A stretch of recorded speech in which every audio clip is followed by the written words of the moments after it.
할렐루야. 이 오후에도 귀한 하나님의 말씀을 함께 나눌 수 있기를 간절히 소망합니다. TV 속에서는 우리가 볼 때에 재미를 추구를 하기 때문에 어쩌면 유익하지 않다라고 생각할지도 모르겠지만, 그 TV 속에서도 우리의 지식을 세워줄 만한 유익한 프로그램들이 있습니다. 그 중에 하나가 우리가 너무나도 잘 알고 있듯이 퀴즈 프로그램이 되겠죠. 예전에는 제가 어렸을 때에는 우리 성도님들도 기억하시겠지만, 오프닝송만 들어도 우와 우와 우와라고 하면 다 알만한 그 퀴즈 탐험 신비의 세계라는 그 프로그램을 통하여서 우리가 알지 못했던 그 지식들을 TV를 통해서 빠르고 쉽게 재미나게 배울 수 있는 기회를 얻게 되었습니다. 그리고 요즘에는 1대 100이라는 프로그램을 통해서도 우리가 많은 지식들을 배워나갈 수 있겠죠.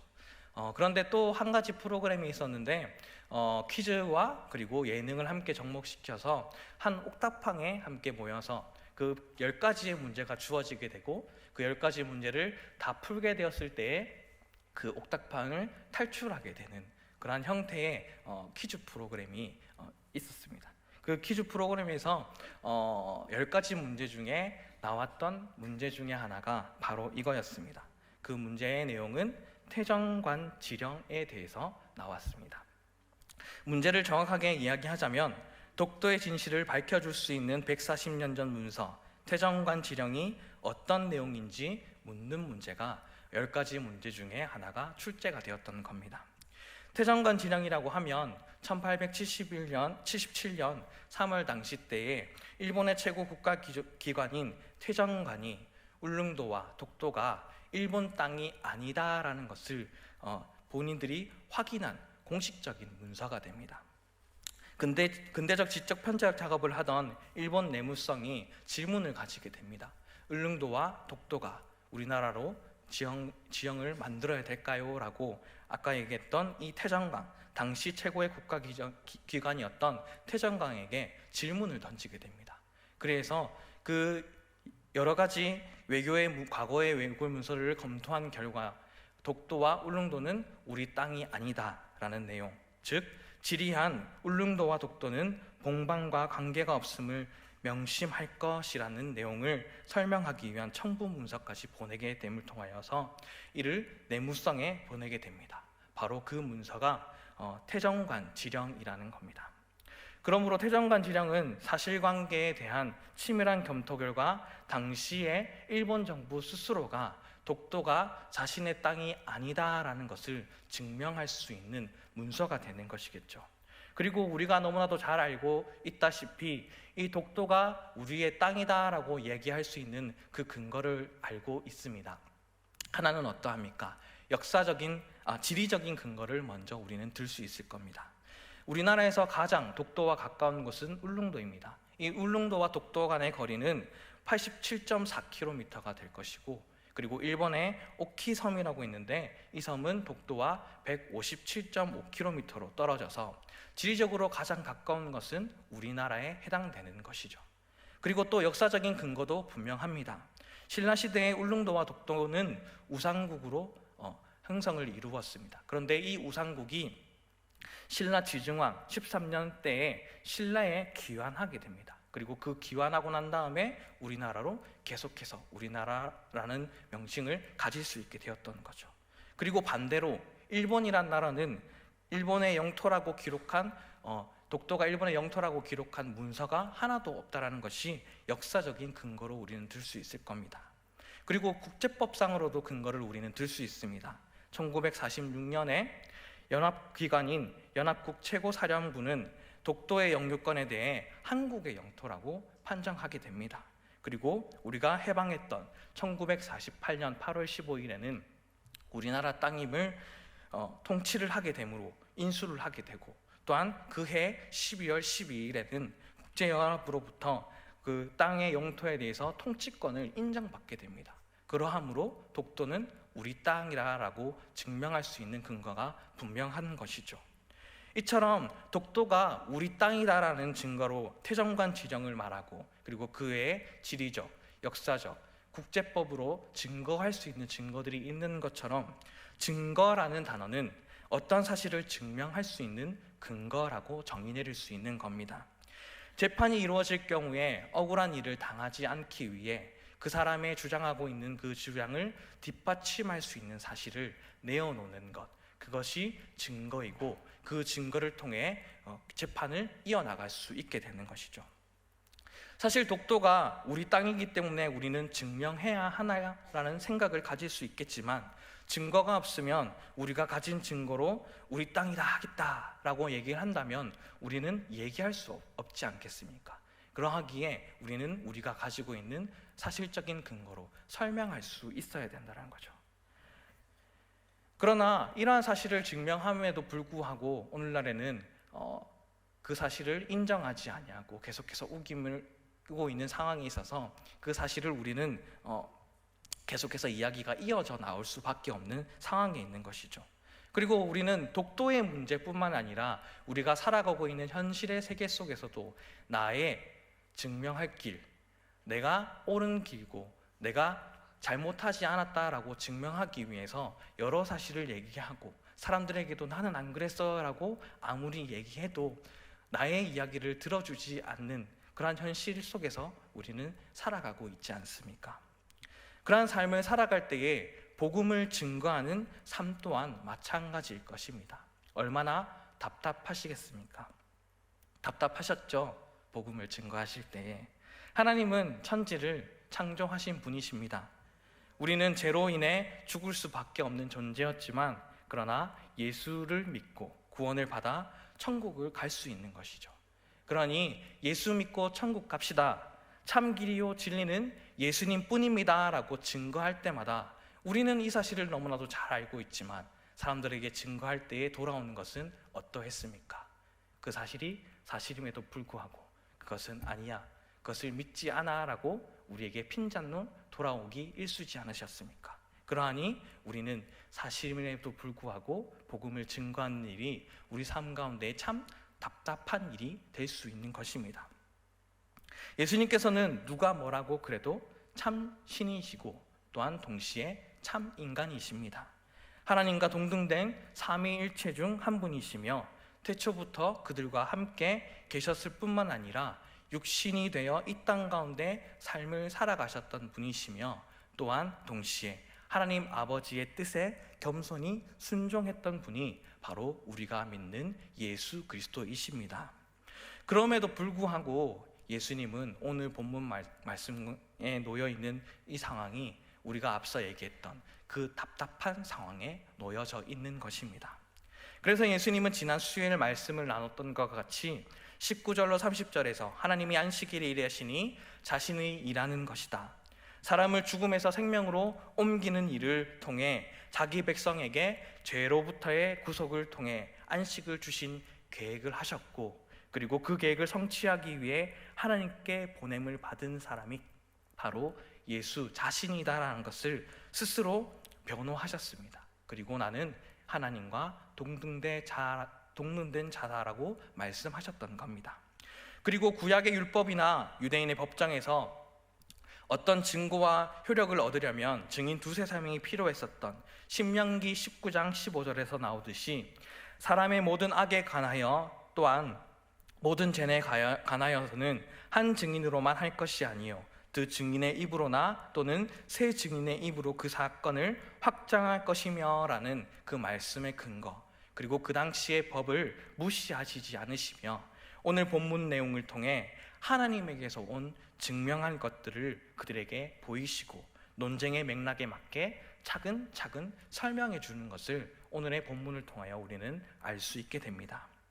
나를 위하여 증언하신 이가 따로 있으니 나를 위하여 증언하시는 그 증언이 참인 줄 아노라라는 본문 32절의 말씀과 같이 예수님을 위해 증언하시는 분은 하나님이시지만 이것을 유대인들이 알아듣지 못할 것을 아시고 예수님께서는 하나님이 보내신 분이라는 것을 입증할 만한 것을 차근차근 설명해 주고 계시는 것입니다.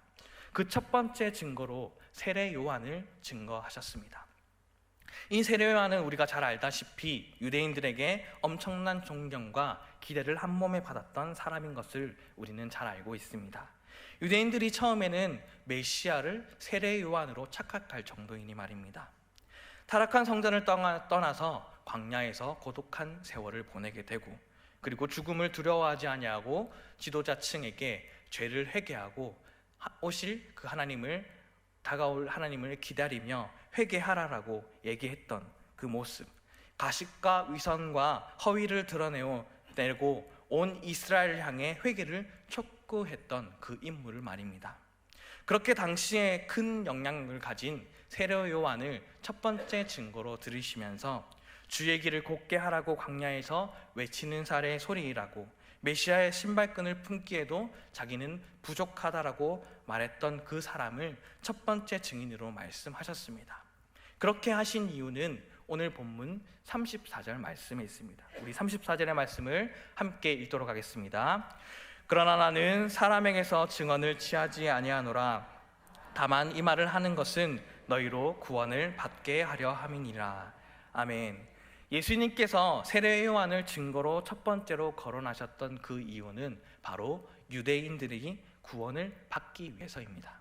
본문 35절에 한때 너희가 그 빛에 즐거이 있기를 좋아했던 사람, 그럼에도 불구하고 죄에서 돌이켜 회개하기를 촉구하고 선포했었을 때에 등을 돌렸던 그 대상, 그리고 독사의 자식들아 라고 자신들에게 말할 때에 버렸던 그 세례 요한, 그리고 그의 말이 맞는 것 같았지만 아니기를 바래서 세례 요한을 가짜로 만들어 버렸던 그 세례 요한, 유대인들의 마음에 찔림으로 남아있었던 그 존경하던 세례 요한을 첫 번째 증거자로 내세우며 유대인들이 그를 통해 예수님께로 나아가 구원을 얻기를 간절히 원하시는 마음이 오늘 본문 말씀 가운데 있는 것입니다.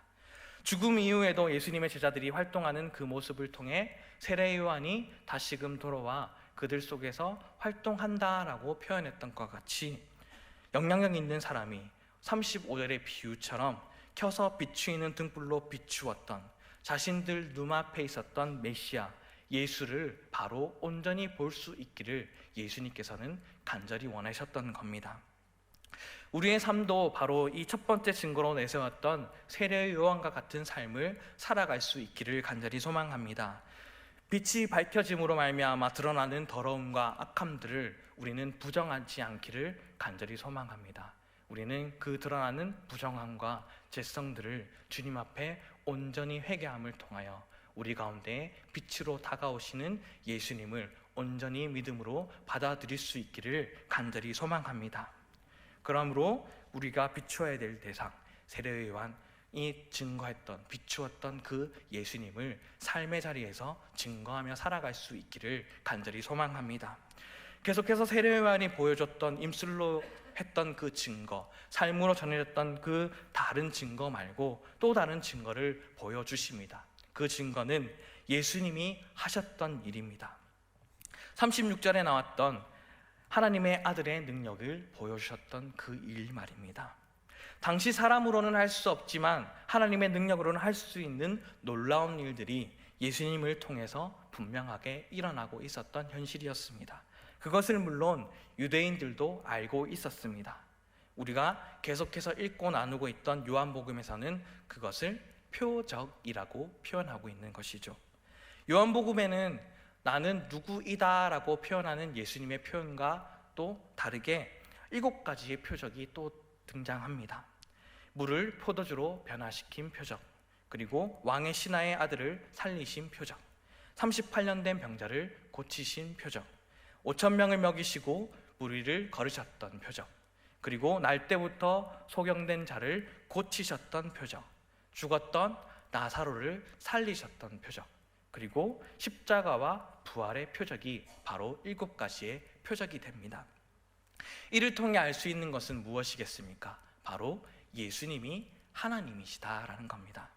앞선 말씀에서 안식일에 예수님이 38년 된 병자만 우리가 본다 하더라도 이것은 사람의 능력으로는 결코 할 수 없는 일입니다. 그것은 무엇입니까? 바로 예수님께서 곧 하나님이시다라는 말씀인 겁니다. 하나님이 분명한 목적을 가지시고 뜻하신 바를 예수님이 하셨던 일입니다. 이 사실을 유대인들이 알지 못했던 것은 아닙니다. 그러나 그 사실을 인정하는 순간 자신들의 삶에 가지고 있던 중요하게 여기고 있는 것들을 잃어버리게 될까 두려워 예수 하나만 무너뜨리기로 작정했던 겁니다. 기적을 베푸셨던 그 일들은 귀신의 왕 바알세불이 했던 그 힘을 빌려서 했던 일이지 않나라고 말하면 그만이었기 때문이었습니다. 그래서 죄 없으신 예수님을 오히려 자신이 정당하고 예수님이 정당하지 않는 죄인으로 만들어 버렸던 겁니다. 그런 유대인들에게 예수님은 하나님의 역사하심, 그 표적으로 하나님이 나를 증언하고 계시다, 나의 증거 되신다라고 분명하게 말씀하셨던 겁니다.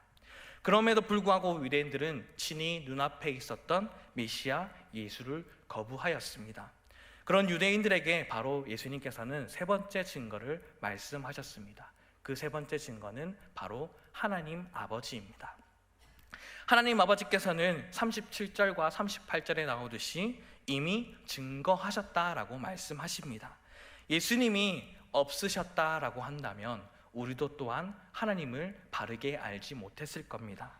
처음부터 계획되어 있었고 약속해 오셨던 하나님의 구원의 방법, 또 계시하여 주신 예수님으로 말미암아 우리는 하나님을 바르게 믿을 수 있는 것입니다.